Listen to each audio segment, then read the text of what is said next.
Hey,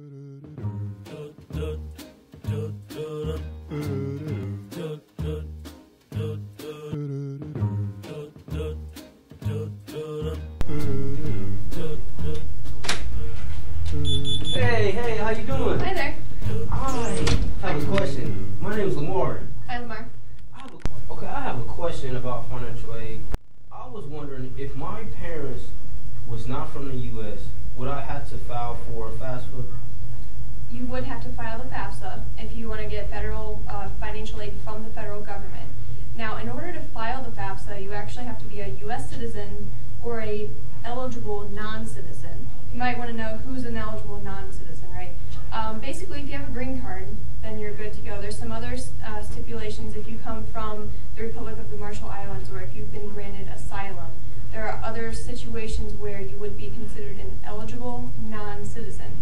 And if you have more questions on that front, feel free to come to I Know I Can. We've got advisors who are here to assist you. We would love to help you look into all those different stipulations and figure out what fits with your situation. Excellent.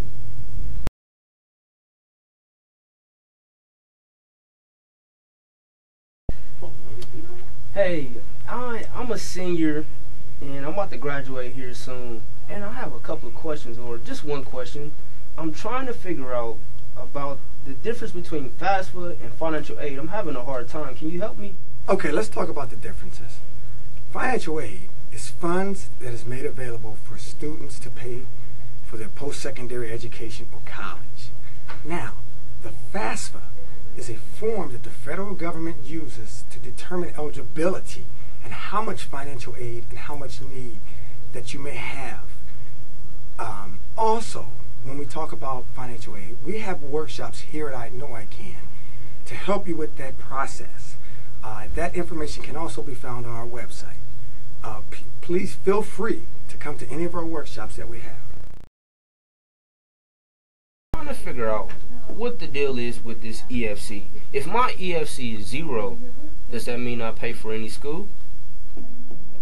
Having a 0 EFC just simply means that you are eligible for the full amount that the federal government is allowing each student this particular year. Every year the government allots a certain amount of money per student in a household. Last year that number was $5,550. According to your FAFSA application and the income information inputted there, it generates an EFC just to let you know where you are as far as how much money you could receive from them.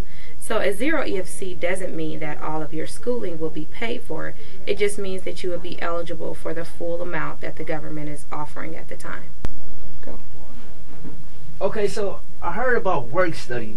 Can you tell me how work study works? Okay, so basically once you complete your FAFSA application and you put all of that information in there regarding your parents' income and all of your household income, the government then decides if you're eligible for a pool of money for work study.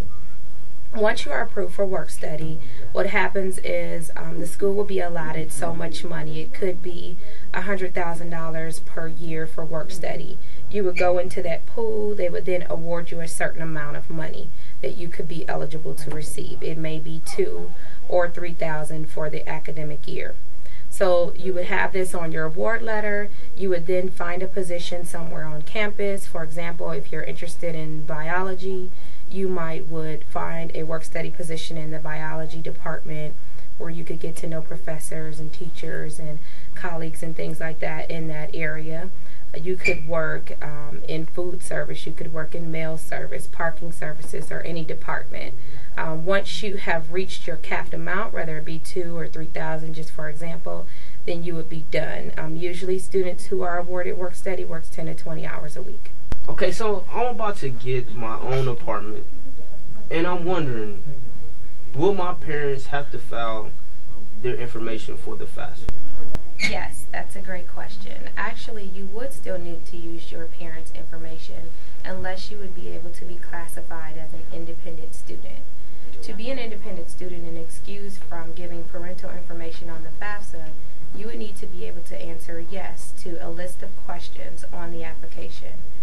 You would need to be able to say that you are 24 years of age or older, an orphan, ward of the court, homeless, a veteran of the armed forces, entering graduate school, married, or under legal guardianship of someone else. If you are able to answer yes to any of these situations, then you would be classified as an independent student and not need to be able to use your parents' information. However, you would need to be able to provide some type of documentation saying that these situations are true and accurate.